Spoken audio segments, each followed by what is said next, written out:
करण वीतराग विज्ञान नमो ताहि जाते भय अरहंतादि महान करि मंगल करि हो महाग्रंथ करण को काज जाते मिले समाज सब पावें निज पद राज।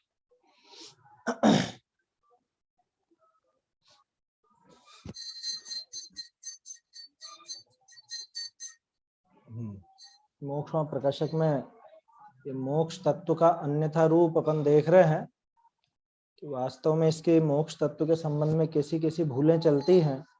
मतलब देखा जाए तो सबसे बारीक भूल यहीं पर है। वैसे सभी बारीक हैं और सभी एक साथ ही रहती हैं। जिसके जीव अजीव तत्व संबंधी भूल पड़ी है उसके निश्चित रूप से मोक्ष तत्व संबंधी भूल भी है, आश्रव बंध संवर निर्जरा तत्व संबंधी भी है। मतलब कहने का अर्थ है कि वो तो सारी की सारी एक साथ ही चलती हैं। फिर भी अगर बारीकी की दृष्टि से देखें तो ये मोक्ष तत्व संबंधी भूल सबसे ज्यादा बारीक नजर आती है। क्यों? क्योंकि इसमें जो शुरू में हमने देखा क्या मान्यता है, मोक्ष को महान क्यों मानते हो? इसलिए मानते हैं कि वहां पे कोई दुख नहीं है, इसलिए मानते हैं कि वहां तीन लोक का पूज्यपना है, इसलिए महान मानते हैं कि वहां पर तीन लोक का जानना है, लोकालोक को जानना है। तो ये सारी चीजें मोक्ष में है इसलिए मोक्ष महान है। अगर ऐसी मान्यता रहती है तो टोडरमल जी साहब कह रहे हैं कि ये तो सभी जीवों के समानता है इस मान्यता में, क्योंकि प्रत्येक जीव दुख दूर करना चाहता है, प्रत्येक जीव समझ लो कि पूज्य कहलाना चाहता है, जगत में पूज्य होना चाहता है, और प्रत्येक जीव को सब कुछ जानने की इच्छा होती है, जिज्ञासा बनी रहती है। तो ऐसी मान्यता के कारण वहां ये भूल बनी रहती है। दिक्कत यह है कि मोक्ष में सुख है, ये बात तो सच्ची, लेकिन सुख का स्वरूप क्या है? अगर वो सुख के स्वरूप का सही सही ख्याल नहीं है तो वो मोक्ष का भी सही सही ख्याल नहीं है।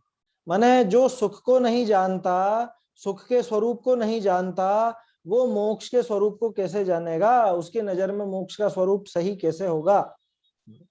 ये यहाँ पे बारीक बात है। इसमें एक अभिप्राय की ओर इशारा और किया था टोडरमल जी ने कि ये स्वर्ग सुख से अनंत गुणा मोक्ष सुख को मानता है। माने दोनों की जाति की समानता समझता है कि जैसा यहाँ पर सुख है इससे ज्यादा स्वर्ग में सुख है, और जैसा स्वर्ग में सुख है उससे अनंत गुणा ज्यादा मोक्ष में सुख है। तो मोक्ष के सुख की जाति और स्वर्ग के सुख की जाति को एक ही समझता है। ये इसमें बड़ी भारी भूल है।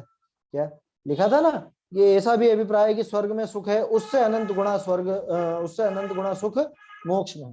भाई जबकि ऐसा गुणाकार मोक्ष के सुख का नहीं है।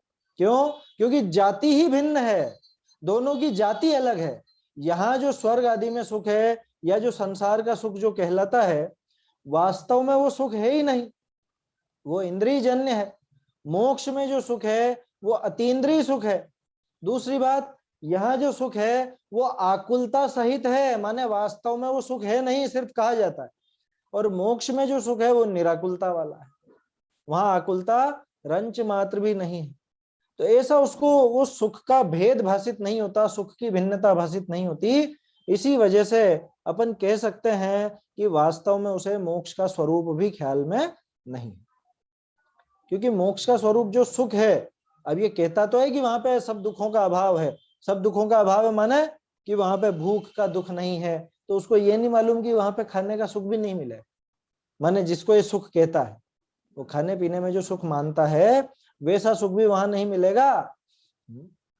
जैसे बहुत से ऐसे सीधे लोग होते हैं ना, बच्चे होते हैं क्या, अब वो पूछें कि मोक्ष में क्या वो अपन क्या पसंद हो उसको, जैसे मान लो किसी को गुलाब जामुन पसंद है, किसी को कचौरी पसंद है, तो ये गुलाब जामुन और कचौरी जैसा सुख मिलेगा कि नहीं मिलेगा मोक्ष में?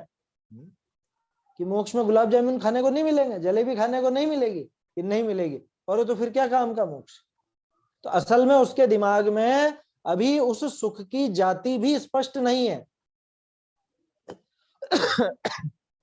जिस सुख की वजह से मोक्ष को महान कहा जाता है, या जिस दुख के अभाव में मोक्ष को महान कहा जाता है, अभी उसको उस सुख या दुख की जाति का भी पता नहीं, और वो पता नहीं होने के कारण वास्तव में उसे मोक्ष का भी वास्तविक स्वरूप ख्याल में नहीं। ऐसी बात आई थी। उसके बाद फिर प्रश्न भी किया था सामने वाले ने कि भाई शास्त्रों में भी तो लिखा है ऐसा, इंद्र आदि के सुख से अनंत गुणा सुख सिद्धों का बताया। तो क्या जवाब दिया था टोडरमल जी ने कि अरे भैया वो तो तुम्हारी समझ के हिसाब से आचार्य देव ने कथन किया था। क्यों? कि हमें मोक्ष का सुख तो ख्याल में है नहीं। मोक्ष में कैसा सुख होता है ये तो तब पता चले जब वैसा सुख यहाँ पे प्रकट हो, माने सम्यक दर्शन ज्ञान चारित्र आदि प्रकट हो, रत्नत्रय के मार्ग में लगे, मोक्ष मार्ग में आगे बढ़े, तब इसको वास्तव में पता चलेगा कि वहां पर सुख कैसा है। वो तो अभी प्रकट हुआ नहीं। तो अभी इसने कौन सा सुख देखा है? कि अभी इसने लौकिक सुख देखा है, ये इंद्रियों का सुख देखा है, या जो स्वर्ग में इंद्र आदि का सुख है कदाचित उसका इसको भास है। तो ये सुख समझाने के लिए, सुख का की अनंतता दिखाने के लिए उसको ऐसा कहा है कि भैया तुझे जो यहाँ सुख लगता है ना, इससे अनंत गुणा सुख है, वास्तव में ऐसा है नहीं। अब आचार्य ने तो इसको समझाने के लिए ऐसे कहा था। जैसे छोटे बच्चे को आप क्या कहते हो, उससे आप कह दो कि भाई जल लेकर के आओ, है? जल पी लो, जल लेकर के आओ, वो नहीं समझेगा। छोटे बच्चे से तो उसी की भाषा में बोलना पड़ेगा ना, पापा पापा, है मम्मम, जो भी वो बोलता है उसको, पानी को जो भी वो कहता है, आप उसको उसी की भाषा में कहोगे तब तो उसको समझ में आएगी, और नहीं तो नहीं आएगी। ऐसा ही समझ करके आचार्य देव ने यहाँ पे समझाया था कि भैया जो तुमको यहाँ सुख लगता है, ये इंद्र आदि का सुख सबसे ज्यादा लगता है, तो इससे भी अनंत गुना सुख के मोक्ष में है। जबकि वास्तविकता क्या है? वास्तविकता तो आचार्य देव भी बताते रहते हैं, समय समय पर जगह जगह पर बताते हैं कि वो अतीन्द्रिय सुख है, ये इंद्रिय जन्य सुख है, तो गुणाकार वास्तव में लग नहीं सकता। लेकिन क्या करें, अब इसको तो सुख यहीं पे यहाँ पे वही सबसे ज्यादा भाषित होता, तो वैसे सुख से तुलना करके समझाए। आया समझ में? एक चीज और थी, इसको वास्तव में वो मोक्ष सुख का जरा सा भी भाव भाषण नहीं है, ये सिर्फ देखे देख मोक्ष को सुख स्वरूप कहता है, या देखे देख मोक्ष को महान कहता है। किनके देखे देख? आचार्यों के, विद्वानों के, कि इन्होंने लिखा ना मोक्ष सबसे ऊंची गति है, मोक्ष सबसे अच्छा है, और ऐसा है, सिद्ध दशा, पूर्ण दशा है, महान दशा है। तो देखे देख ये भी महान कहता है, वास्तव में भाव भाषण इसको नहीं। ठीक है, अब देखिए, अब बहुत बढ़िया प्रश्न है, टोडरमल जी के मनोविज्ञान के ऊपर प्रश्न है कि साहब आपको ऐसा ज्ञान कैसे हो गया कि ये जो सामने वाला जीव है, ये अज्ञानी जीव है, ये सिद्ध सुख और इंद्रिय सुख की एक जाति जानता है, ऐसा आप कैसे कह सकते? प्रश्न वैसे मनोविज्ञान का है, अपने विषय से संबंधित इतना ज्यादा नहीं है, फिर भी ये समझते हैं अपन की टोडरमल जी ने इसका जवाब जो दिया है उससे उनका वो मनोविज्ञान कितना पावरफुल था वो झलकता है। देखिए क्या कह रहे हैं, बहुरी प्रश्न, जो सिद्ध सुख और इंद्रादि सुख की एक जाति वह जाने है, वह कौन? अज्ञानी। कि वो अज्ञानी सिद्धों के सुख को और इंद्र आदि के सुख को एक जैसा समझता है, एक ही जाति का जानता है, ऐसा निश्चय तुम कैसे किया? कि आपको कैसे पता पड़ा साहब? आप कोई मना पर्याय ज्ञानी तो हो नहीं, आपने कैसे जान ली उसके मन की बात? ये टोडरमल जी के ऊपर प्रश्न किया जा रहा है। अब टोडरमल जी का जवाब देखिए, ये जवाब बहुत काम का है अपने, अगर अपने इस तरह की भ्रांति हो तो वो निकाल देना। ताका समाधान, जिस धर्म साधन का फल स्वर्ग माने है, तिस धर्म साधन ही का फल मोक्ष माने है। समझ में आ रही बात? कि इससे क्या होगा कि स्वर्ग होगा, और मोक्ष, क्या मोक्ष भी हो जाएगा इससे। किससे? कि जो भी हम धर्म का साधन कर रहे हैं, जो भी क्रिया हम कर रहे हैं धर्म की, उस सबसे हमको स्वर्ग और मोक्ष मिल जाएगा। बोलते हैं ना पूजा में, भुक्ति मुक्ति दातार, क्या, और या फिर स्वर्ग मोक्ष का दाता है, ऐसी ऐसी पंक्तियां आती हैं। देखिए क्या कह रहे हैं, जिस धर्म साधन का फल स्वर्ग माने है, कौन? वो अज्ञानी। उस अज्ञानी की नजर में इस धर्म साधन का फल क्या? स्वर्ग, और उसी धर्म साधन का फल मोक्ष भी मानता है। तो कोई जीव इंद्रादि पद पावे, कोई मोक्ष पावे, तहा तिनी दोनी के एक जाति धर्म का फल भया माने। क्या? कि देखो उन्होंने मुनि पद धारण किया, मुनि पने का सेवन किया और मुनि बने, रत्नत्रय मार्ग में आगे बढ़े, और क्या हुआ कि सर्वार्थ सिद्धि गए, स्वर्ग में गए, और कि वो मुनि बने, उन्होंने ये सब तप आदि किया और इसके फल में क्या हुआ कि वो मोक्ष गए। तो वही कारण स्वर्ग का और वही कारण मोक्ष का है। स्वर्ग और मोक्ष का एक ही कारण होगा क्या? नहीं हो सकता। वो क्या कह रहे हैं, कोई जीव इंद्रादि पद पावे, कोई मोक्ष पावे, तहा तिन दोनी के एक जाति धर्म का फल भया। माने कि दोनों ने एक ही काम किया था साहब, ये भी मुनि बने थे, वो भी मुनि बने थे, इन्होंने भी तप किया, उन्होंने भी तप किया। कि तप किसका कारण है ये बताओ? कि तप मोक्ष का कारण है। कि और ये स्वर्ग की, हाँ तप स्वर्ग का भी कारण है। कि जो मोक्ष का कारण होगा वो स्वर्ग का कारण कैसे होगा, और जो स्वर्ग का कारण होगा वो मोक्ष का कारण कैसे होगा? बात समझ में आ रही है? ऐसे वो मानता है, ऐसा तो माने कैसा कि जो जाके साधन थोड़ा होए सो इंद्रादि पद पावे है, और जाके संपूर्ण साधन होई सो मोक्ष पावे है। बोलो ये अच्छे अच्छे स्वाध्यायियों के भी ये दिमाग में बैठा रहता है या नहीं? कि रत्नत्रय का साधन पूर्ण हो गया तो मोक्ष हो जाएगा, रत्नत्रय का साधन अधूरा रह गया तो स्वर्ग होता है। बोलो ये मानते हैं कि नहीं मानते हैं? टोडरमल जी कह रहे हैं यही भूल है मोक्ष तत्व संबंधी, ये बारीकी है इसके अंदर, इस चीज को समझना पड़ेगा। जाके संपूर्ण साधन हुई सो मोक्ष पावे, परंतु तहा धर्म की जाति एक जाने है। बोलो सर्वार्थ सिद्धि किसकी वजह से हुई? कह रहे उन्होंने बहुत आत्म ध्यान किया ना, उससे सर्वार्थ सिद्धि। अच्छा, और मोक्ष किसकी वजह से हुआ? कि उन्होंने आत्म ध्यान किया ना, उससे मोक्ष चले गए। मतलब मोक्ष का साधन भी वही और स्वर्ग का साधन भी वही। चलो इसको पलट देते हैं। अभी तो अपन ने आत्म ध्यान की बात करी, वो वीतरागता की बात थी। अब दूसरी तरफ से अपन उस तप की बात करते हैं जो बाहरी आचरण है उसकी, जो सीधे सीधे शब्दों में कहूं तो शुभ भाव। कि मोक्ष किससे हुआ? 28 मूल गुण के पालन से। स्वर्ग किससे हुआ इन मुनिराज को? 28 मूल गुण के पालन से। माने 28 मूल गुण स्वर्ग के भी कारण है और 28 मूल गुण मोक्ष के भी कारण है। क्या है चक्कर इसमें? जो मोक्ष का कारण है वही स्वर्ग का भी कारण, दोनों की जाति एक। सो जो कारण की एक जाति जाने, ताके कार्य की भी एक जाति का श्रद्धान अवश्य होई। ये देखो सिद्धांत वाक्य है ये। कारण के अनुसार कार्य होता है ना, कारणानुविधायिनी कार्याणि, ऐसी आपने सुनी होगी उक्ति, ठीक है? कारण के अनुरूप ही कार्य होता है। तो अब इसने कारण जब एक माना तो माने कार्य भी एक माना, और कार्य तो दो अलग अलग हुए थे, एक को हुआ था स्वर्ग, एक को हुआ था मोक्ष। अब इसने कहा कि हाँ ठीक है दोनों का एक कारण है, माने दोनों का कार्य भी एक मानता है, और दोनों का कार्य एक माना माने इसने स्वर्ग और मोक्ष दोनों की एक जाति कर ली, दोनों की एक जाति। कि स्वर्ग में जैसा सुख है वैसा ही सुख मोक्ष में, यही अर्थ निकला ना फिर घूम फिर करके। क्योंकि जिसने कारण की एक जाति मानी, देखो क्या कह रहे हैं टोडरमल जी, जो कारण की एक जाति माने ताके कार्य की भी एक जाति का श्रद्धान अवश्य होई। कि जिसने कारण एक जैसा माना है, कारण को एक समझा है, वो कार्य को भी एक ही समझेगा। क्या मतलब? अरे शक्कर है ना, शक्कर और फिटकरी दोनों एक जैसे दिखते हैं, फिटकरी के दाने भी वैसे ही सफेद सफेद। अच्छा फिटकरी और शक्कर में कंफ्यूज हो रहे हो तो फिटकरी और मिश्री ले लो, मिश्री सभी जानते हैं, मिश्री की भी डली आती है और फिटकरी की भी डली आती है। तो जो फिटकरी है और ये जो शक्कर है, कह रहे दोनों एक ही है, दोनों एक ही है, दोनों एक ही। क्या मतलब? कि अगर दोनों को एक समझा तो दोनों के कार्य को भी एक ही समझेगा या नहीं? मैंने इसके दिमाग में मिठास और वो फिटकरी का क्या कहोगे, खट्टापन और तीखापन जो भी है फिटकरी में, तो उस वो खट्टेपन या तीखेपन को और इसके इस मीठेपन को ये एक समझता। यही अर्थ निकला ना कि जिसकी नजर में फिटकरी और शक्कर एक है, उसकी नजर में तो खट्टापन उसका और वो मीठापन वो दोनों एक है, जबकि स्पष्ट अलग अलग नजर आ रहे हैं। दूध मीठा किससे होगा?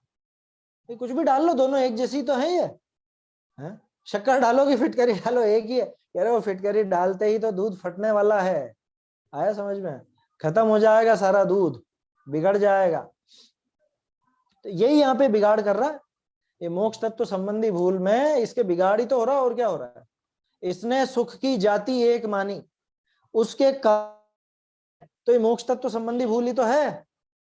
अब जो बात कहना चाह रहा हूं मैं यार, जो टोडरमल जी जहां पे इशारा करना चाह रहे हैं कि भाई आप जो ये दिन भर काम करते हैं, कौन सा काम, धर्म का, मंदिर जाना है, पूजन करना या और स्वाध्याय आदि करना, ये क्यों करते हैं, क्यों करते हैं? पूछिए किसी से, क्या जवाब आएगा? मोक्ष जाना है ना हमको, मोक्ष जाना है कि अच्छा ये पूजा से मोक्ष हो जाएगी। हाँ, भगवान की पूजा से मोक्ष हो जाता है, लिखा है भुक्ति मुक्ति दातार, लिखा तो है? नमोकार मंत्र बोलने से सब पापों का नाश होकर के मोक्ष हो जाता है नमोकार मंत्र से। कि अच्छा फिर स्वर्ग किससे होगा? जब तुम इससे ही मोक्ष बता रहे हो तो फिर स्वर्ग किससे होगा? ये स्वर्ग भी हो जाता है इससे, कि ये पूरा हो जाए काम तो मोक्ष, और ये पूरा ना हो तो स्वर्ग, ऐसा ही समझ रखा है उसने दिमाग में। तो कारण का एक पना माने बैठा है, तो निश्चित रूप से कार्य का भी एक पना माने बैठा है। क्या लिखा?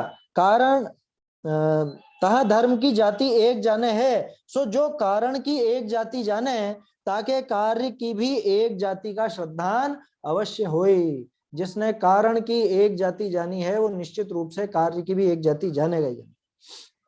क्यों जाते हैं? कारण विशेष भय ही कार्य विशेष हो है। कितना बड़ा समझ लो सिद्धांत दे दिया कि कारण विशेष होने पर ही कार्य विशेष होगा। विशेष का अर्थ है भिन्न, कि कारण की भिन्नता होने पर ही कार्य की भिन्नता होगी। दूध में शक्कर डालने पर दूध मीठा होगा, दूध में फिटकरी डालने पर दूध फट जाएगा। कारण भिन्न है तो कार्य भिन्न होगा।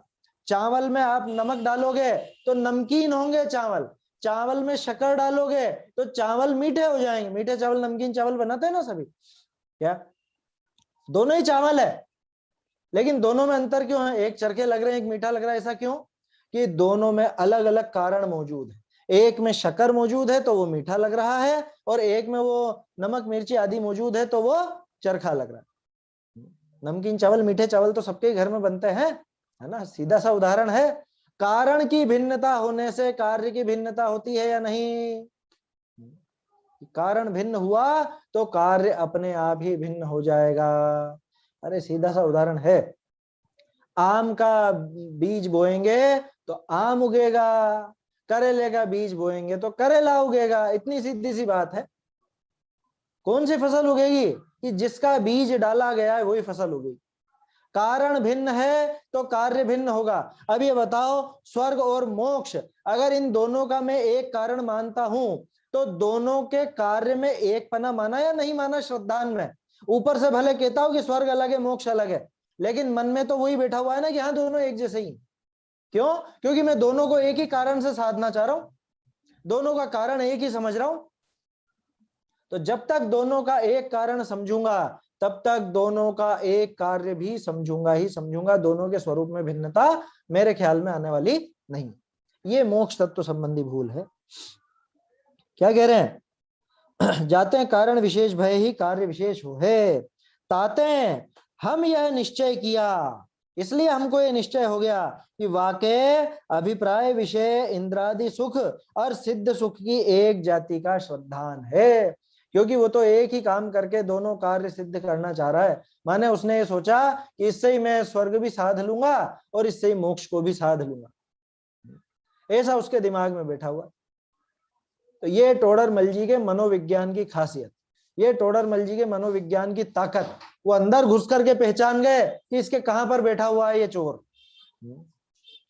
इसके जो ये एकता बैठी हुई है मोक्ष और स्वर्ग की, वो किस तरह से बैठी हुई है कि ये दोनों का साधन एक करना चाहता है, दोनों को एक ही क्रिया के द्वारा साधना चाहता है। उसी शुभ भाव से ये स्वर्ग जाना चाहता है, उसी शुभ भाव से मोक्ष जाना चाहता है। तो फल स्वरूप ये अर्थ निकला कि इसने इन दोनों के सुख की भी एक ही जाति मान रखी।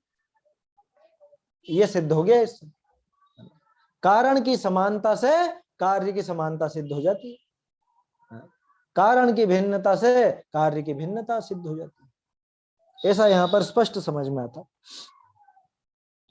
अब देखिए, तो ये तो टोडरमल जी ने जवाब भी दिया और बारीक जो भूल चलती है वो भी बता दी। टोडरमल जी को खुद के कोई मनोविज्ञान का एडवर्टाइजमेंट नहीं करना था कि देखो मैं कैसे पहचाना ये बात को, ये नहीं बताना था, बल्कि जो बारीक भूल है ये इशारा दे दिया हमें भी कि भूल के भी ऐसा मत समझ लेना कि हाँ हाँ अपन ये सब काम क्यों कर रहे हैं कि हम इससे मोक्ष मार्ग में आगे बढ़ रहे हैं। धूल बराबर भी मोक्ष मार्ग में आगे नहीं बढ़ेंगे इससे। किनसे? वो जो सुबह आप पूजा करके आए हो, वो जो सुबह आप दर्शन करने जाते हो, ये जो अपन स्वाध्याय कर रहे हैं, इससे मोक्ष मार्ग में आगे बढ़ना नहीं होगा। इससे कुछ भी नहीं होगा कि नहीं कुछ भी नहीं होगा, ऐसी बात नहीं है। इससे मोक्ष मार्ग नहीं होगा, ये पक्का समझ, क्योंकि ये सारा का सारा शुभ भाव है। अभी तो सिर्फ शुभ भाव, ये शुभ भाव की भूमिका है। शुभ भाव से पुण्य बंधता है, उससे स्वर्ग आदि होते हैं, वहां अनुकूलता मिलती है, लेकिन वो मोक्ष सुख की तुलना में कुछ भी नहीं है, ये पक्का मान के चलो। मोक्ष सुख कुछ अलग ही जाति का होगा।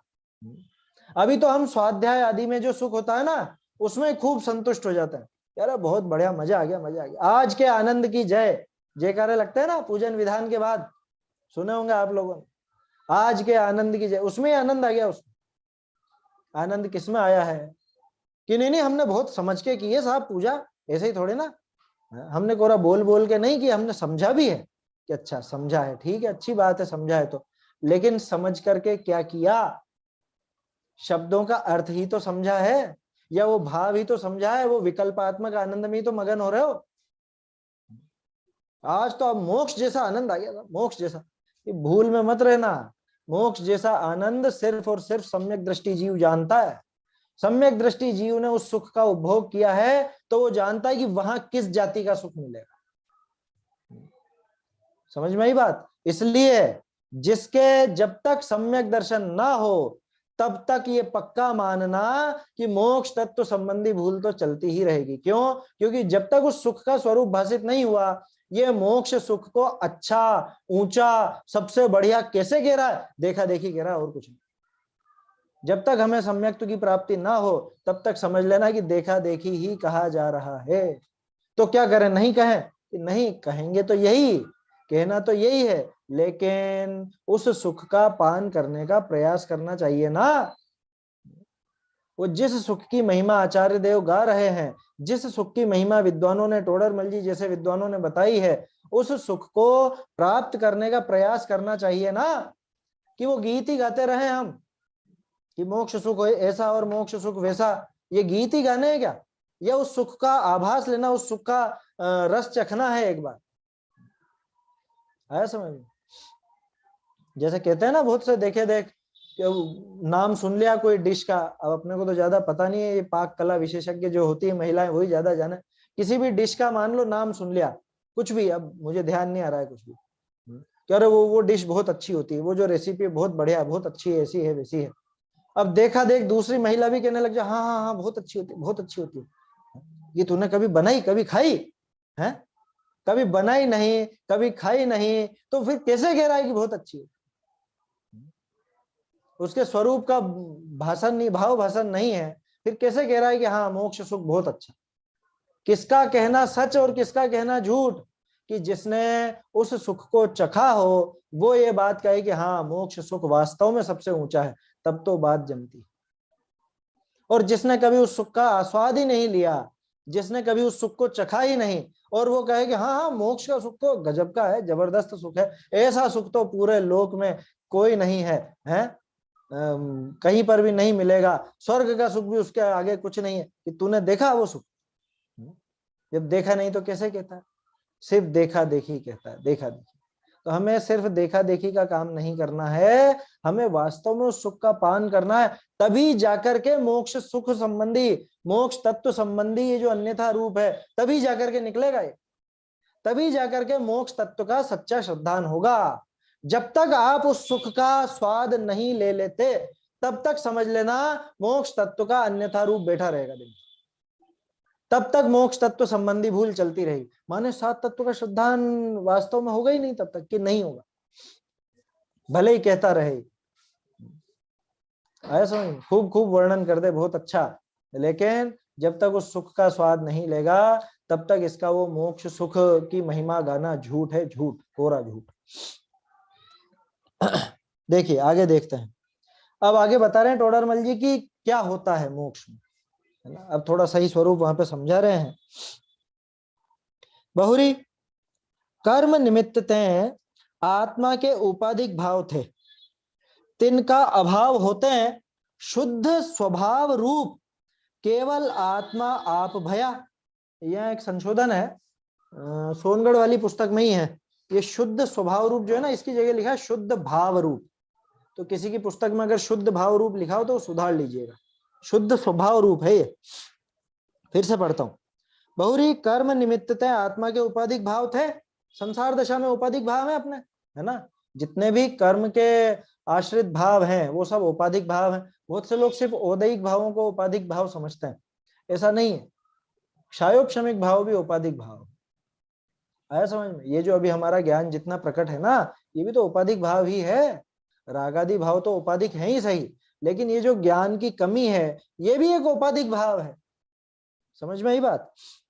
तो कर्म के निमित्त से आत्मा के उपाधिक भाव थे, तिनका अभाव होते हैं। जब उन सब भावों का अभाव हो जाता है तो शुद्ध स्वभाव रूप केवल आत्मा आप भया। शुद्ध स्वभाव रूप केवल, केवल, केवल का अर्थ कि जहां और कुछ नहीं रहा, मात्र स्वयं ही रहा, ऐसा, है ना। जैसे सोना है ना, सोने का उदाहरण स्पष्ट है। सोना जब सोने की खान में से निकलता है तो उसमें जो भी वो किट्टी कालीमा वगैरह सब लगी रहती है वो सब एक्स्ट्रा है, निकली उसके साथ है। लेकिन जब वो सारा का सारा अभाव हो जाता है, जब उसको तपाया जाता है, सारी अशुद्धि दूर हो जाती है, अब क्या बचा कि अब शुद्ध सोना, केवल सोना, उसको कहते हैं केवल। केवल का अर्थ मात्र वही, अन्य कुछ नहीं, ऐसा। तो जब वो शुद्ध स्वभाव रूप केवल आत्मा आप भया, है ना। इसका आगे क्या है, निराकुल लक्षण है ना, नहीं, उदाहरण आया यहाँ पे। हाँ ठीक है, ये नीचे हाशिए में दिया हुआ।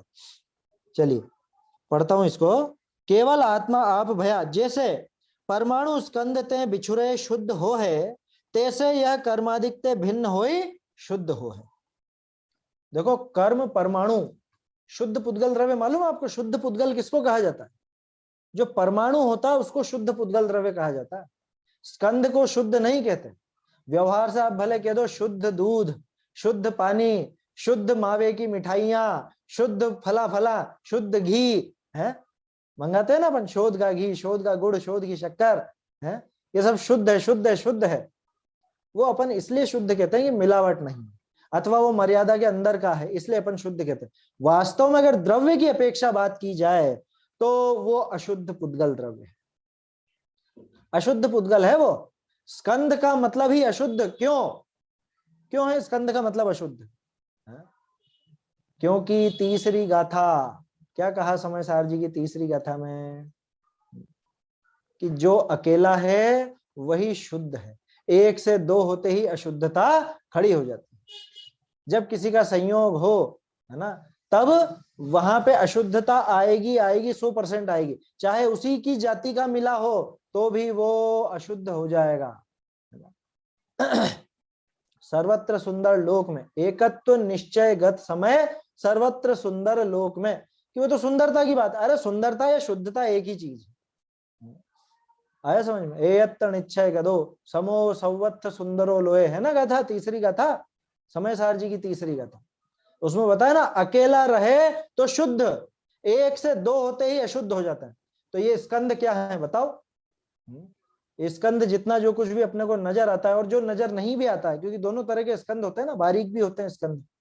जो भी पुद्गलों का समूह है, समूह मिलकर के जो बना है वो निश्चित रूप से अशुद्ध है, उसमें शुद्धता नहीं। आया समझ में?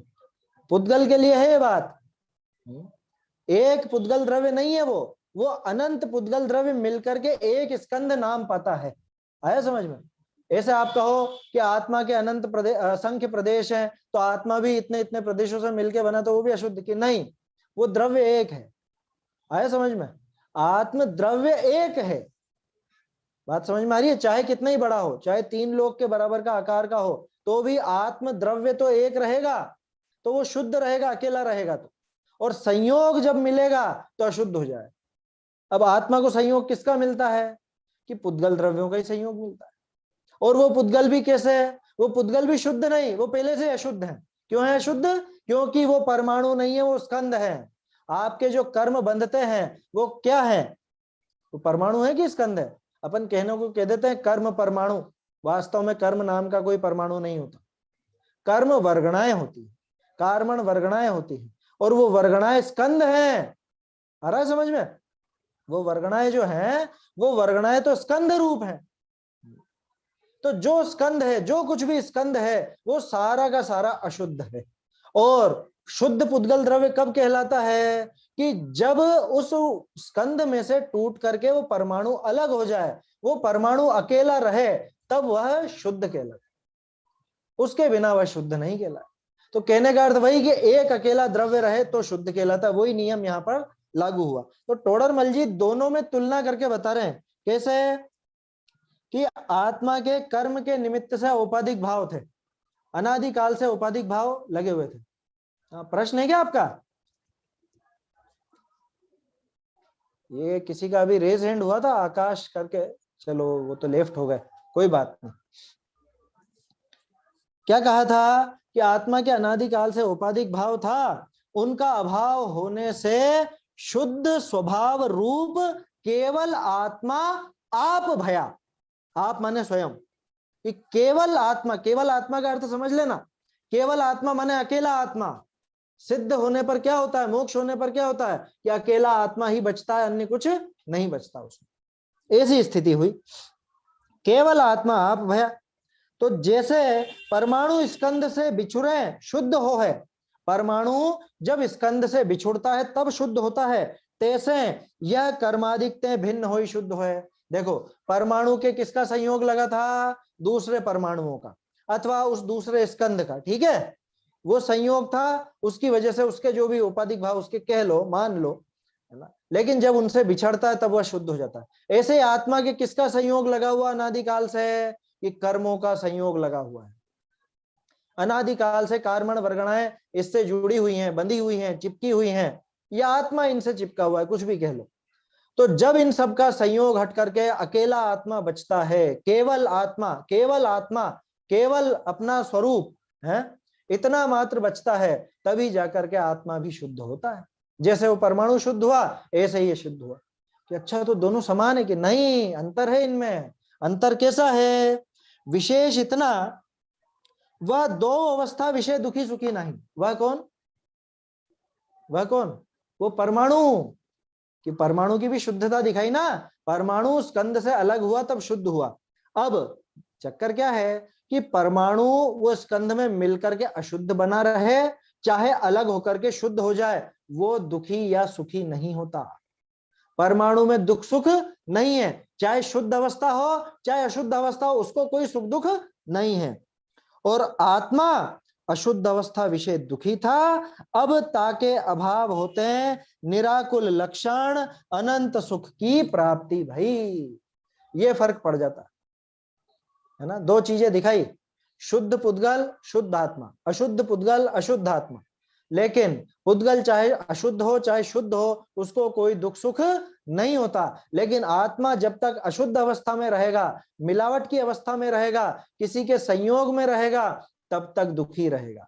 और जब इसके कोई मिलावट नहीं रहेगी, कोई संयोग नहीं रहेगा, किसी के साथ बंधा हुआ नहीं रहेगा, तो ये पूरी तरह से सुखी हो जाएगा। पूर्ण निराकुल लक्षण, लक्षण दे दिया, आत्म को हित है सुख, सो सुख कैसा, आकुलता बिन, आकुलता बिन निराकुलता।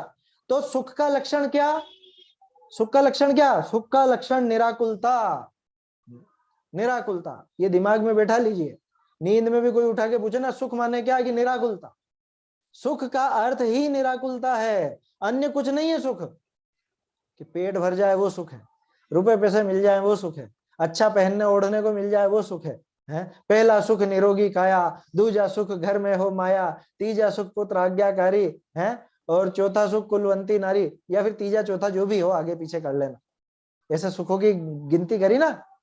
तो ये इनमें से एक भी सुख नहीं है।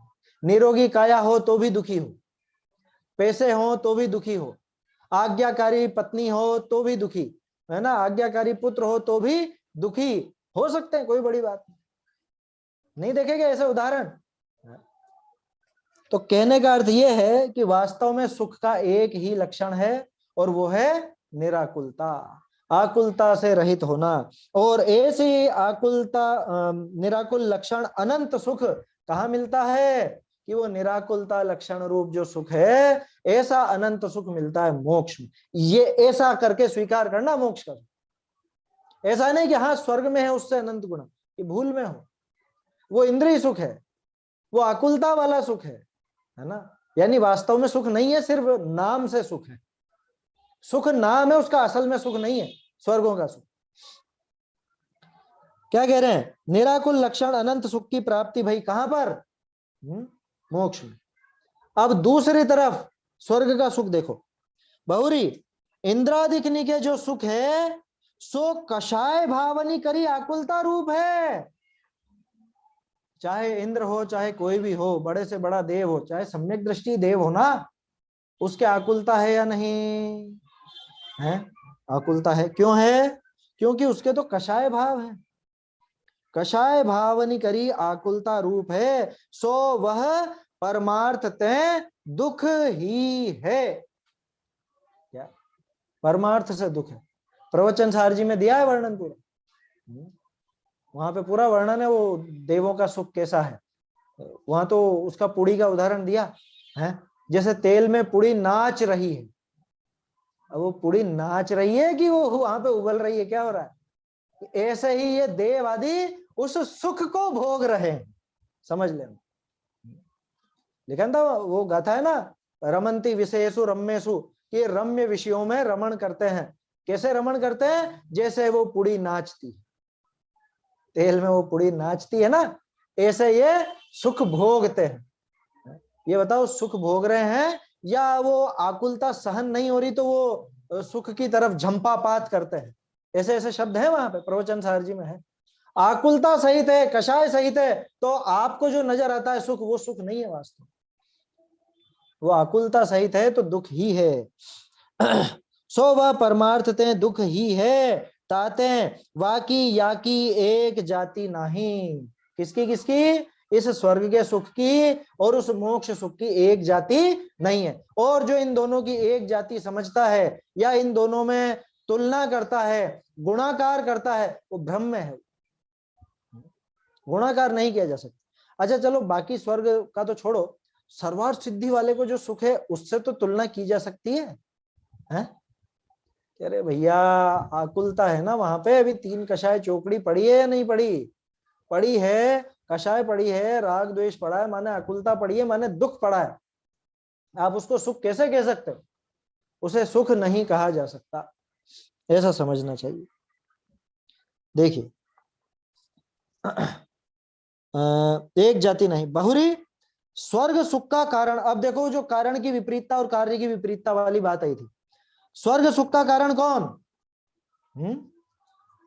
पूजा पाठ है, 28 मूल गुण है या नहीं है स्वर्ग के सुख के कारण? कि वास्तव में स्वर्ग सुख के ही कारण है। क्यों? कि प्रशस्त राग है।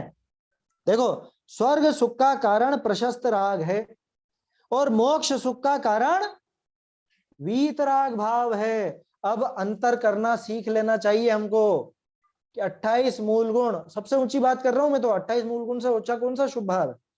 28 मूल गुणों का पालन ये स्वर्ग का कारण है या मोक्ष का कारण है? व्यवहार से कहने में भले आप कह दो कि मुनिपना मोक्ष का कारण है, नग्गो ही मोक्ष मग्गो इत्यादि जो गाथाएं हैं, और उसी के माध्यम से आप भले ही ये कह दो कि 28 मूल गुणों का पालन मोक्ष के मार्ग में आता है और ऐसा है वैसा है, लेकिन अंदर से अभिप्राय समझ लेना, मतलब अंदर अभिप्राय में सही सही कर लेना, खतौनी ठीक ठीक कर लेना कि ये खर्चा है कि कमाई है।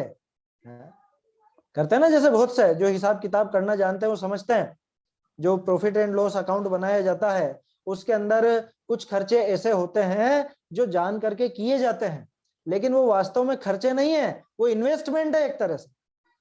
बहुत से खर्चे इस तरह के होते हैं जिनके वजह से अपने को रुपया पैसा और मिलता है। जैसे एडवर्टाइजमेंट में खर्चा किया है, कह रहे फालतू में क्यों खर्चा कर रहे हो, अरे इस खर्चा करने से अपने को व्यापार बढ़ेगा, तो घूम फिर करके वहां पर वो अपने को कमाई का साधन बनेगा।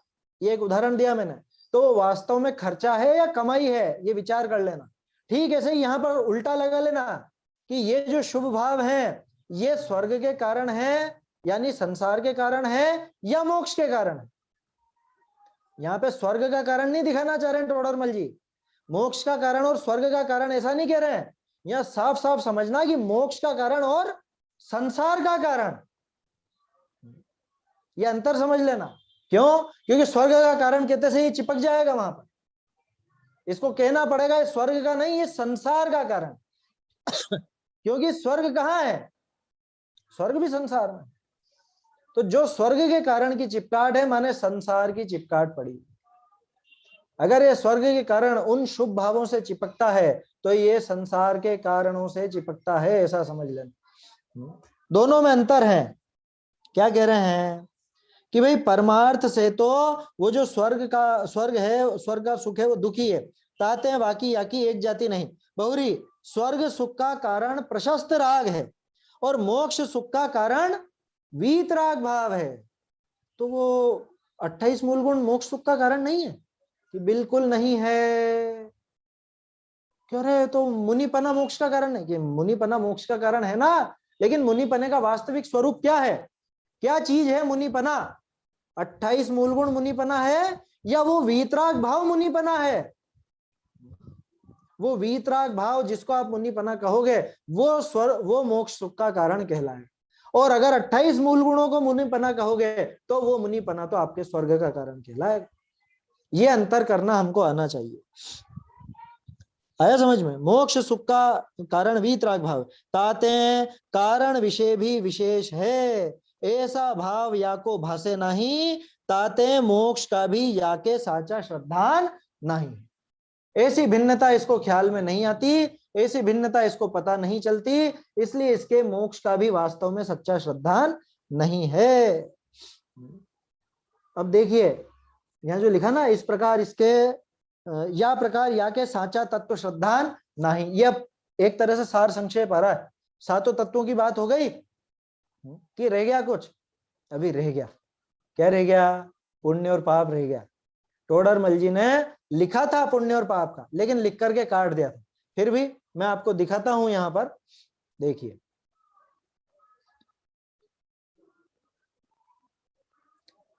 टोडरमल जी ने ये सातों तत्व का जब वर्णन किया उसके बाद फिर ये पूरा भी बताया यहाँ।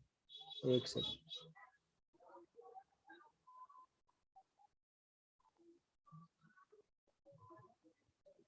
ये नीचे ही नीचे ये पंक्ति पढ़िए, क्या लिखा? या प्रकार या के सांचा तत्व श्रद्धा नहीं, ठीक है ना?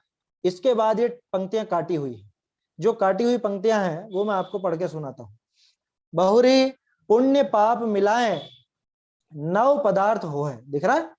पुण्य पाप मिलाएं 9 पदार्थ हो है। एक सेकंड,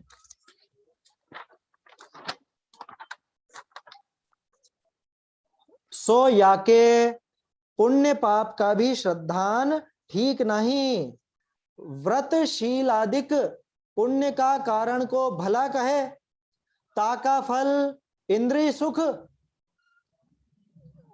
ये तो फिर अगले पेज पे आएगा, ये यहाँ पंक्तियां पूरी हो गई। अब अगले पेज पर देखिएगा।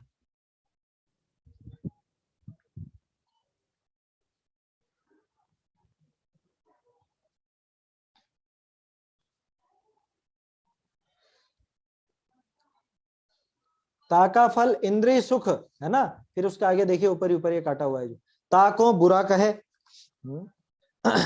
सो जाका फल, ये ऊपर हाशिए में, सो जाका फल बुरा, ताका कारण भला कैसे कहिए?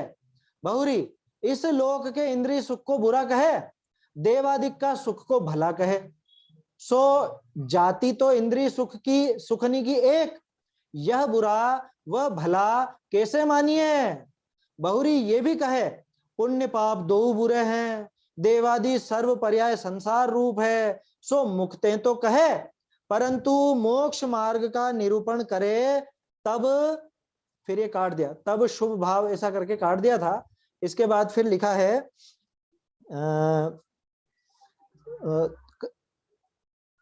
मोक्ष का आभास का श्रद्धान की अपेक्षा, है ना, इसकी अपेक्षा शास्त्र विषय या के वस्तु श्रद्धान, फिर वापस और ज्यादा काट रखा है, ताते यह मिथ्या दृष्टि ही रहे है। ये यहाँ लिखा हुआ है ना, जो आप अगर बारीकी से देख सकेंगे तो समझ में आएगा। जिनके पास हस्तलिखित की कॉपी हो वो देख सकते हैं उसमें। ताते यह मिथ्या दृष्टि ही रहे है, या के व्यवहार सम्यक दर्शन की आभासा होते भी, है ना, ये लिखा है यहाँ पे अंतिम पंक्ति, या के व्यवहार सम्यक दर्शन की आभासा होते भी सम्यक दर्शन का अभाव ही जानना, है ना। अब फिर इसके बाद ये सम्यक ज्ञान का प्रकरण चालू कर रहे थे टोडरमल जी, वो तो आगे थोड़ा सा और लिखा उन्होंने, एक दो पैराग्राफ, उसके बाद सम्यक ज्ञान का प्रकरण चालू किया है।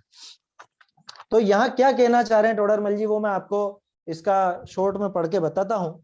भाई पुण्य पाप को मिला करके 9 पदार्थ हो जाते हैं, है ना, 7 तत्व की बात हो गई। इसके बाद क्या कह रहे हैं कि इसके ऊपर तक तो कह दिया कि मोक्ष का भी इसको सच्चा श्रद्धान नहीं। अब यहाँ कह रहे हैं कि अब इसको तो पुण्य पाप का श्रद्धान भी सही नहीं है। क्यों नहीं है? कि व्रतशीलादिक पुण्य का कारण को भला कहे। व्रतशीलादि कैसे हैं? अच्छे हैं या नहीं? अच्छा चलो, ये स्वाध्याय कैसी है? ये तो भली है कि नहीं है? इनको भला कहते हैं या नहीं? जितने भी जीव हैं इनको भला कहते हैं, 100% भला कहते हैं। अब ताका फल इंद्रिय सुख किसका? ये जो शुभ भाव आदि हैं, इन शुभ भाव आदि का फल क्या मिलता है? इंद्रिय सुख। इंद्रिय सुख कैसा है साहब? कि नहीं नहीं वो तो बुरा है। कि ये बताओ, उस कार्य को बुरा कह रहे हो और उसके कारण को भला कह रहे हो, ऐसा उल्टा काम कैसे कर रहे हो? तो सो जाका फल बुरा, ताका कारण भला कैसे कहिए? जिसका फल अच्छा नहीं है उसके कारण को आप भला कैसे कह सकते हो, अच्छा कैसे कह सकते हो? तो फिर क्या कहें, पूजा आदि सब बुरी है? भाई अभिप्राय में श्रद्धान में सही सही बिठा लेना कि जो संसार का कारण है वास्तव में वो मेरे लिए भला नहीं है। बहुत जोर आएगा इस बात को स्वीकार करने में। क्या? हाँ, ये जो अगला पैराग्राफ आएगा ना, इसमें टोडरमल जी ने हिंट दे दी है। व्यवहार आभासी का प्रकरण जो पंचास्ति गाय जी में है, गाथा 170 और गाथा 172 की टीका।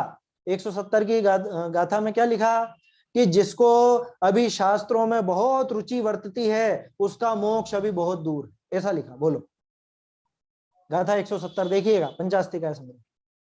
कि अभी जिसकी बुद्धि शास्त्रों में बहुत प्रचुरता से रमती है, बहुत अच्छा लगता है जिसको स्वाध्याय, मोक्ष उसका दूरतर है। लो, ये क्या कह दिया आचार्य ने? स्वाध्याय नहीं करें हैं? उसको समझना अच्छे से, नहीं तो स्वच्छंदी होने का डर आ जाएगा वहां।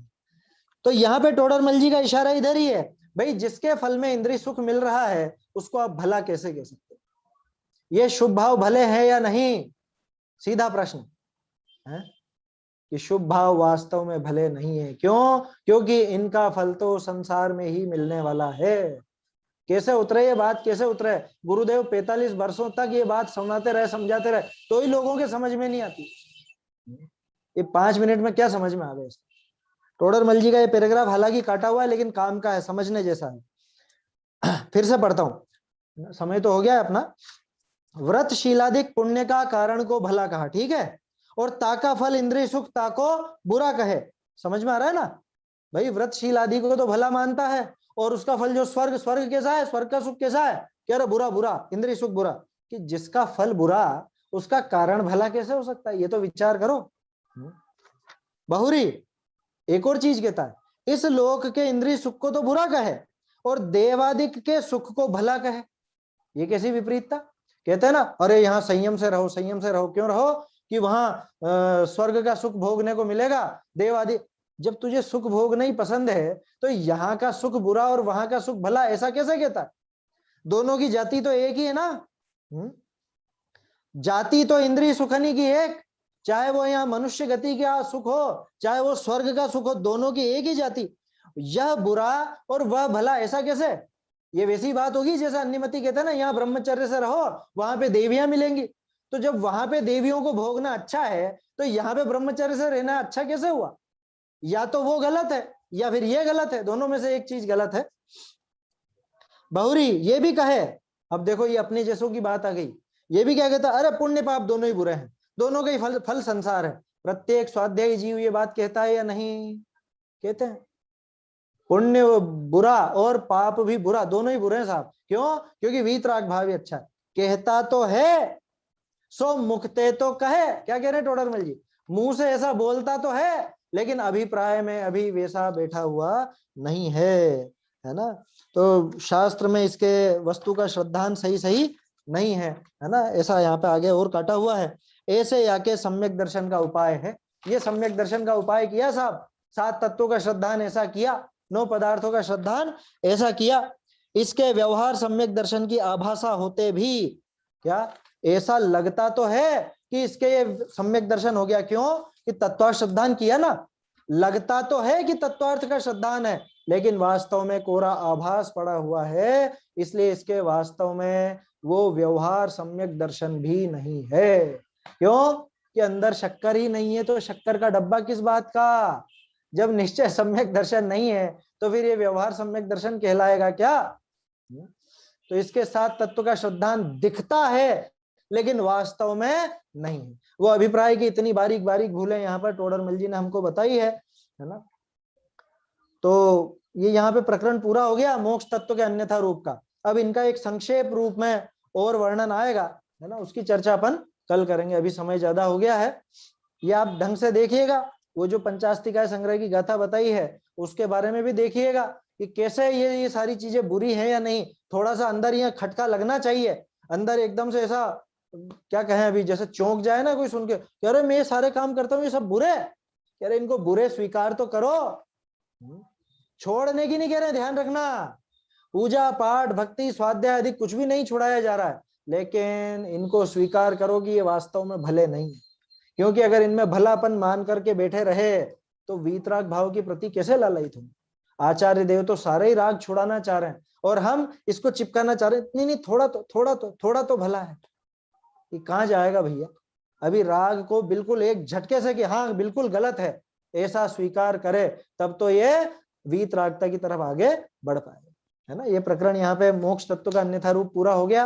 अभी एक सार संक्षेप वाला प्रकरण आएगा है ना, उसकी चर्चा अपन कल करेंगे, समय हो चुका है।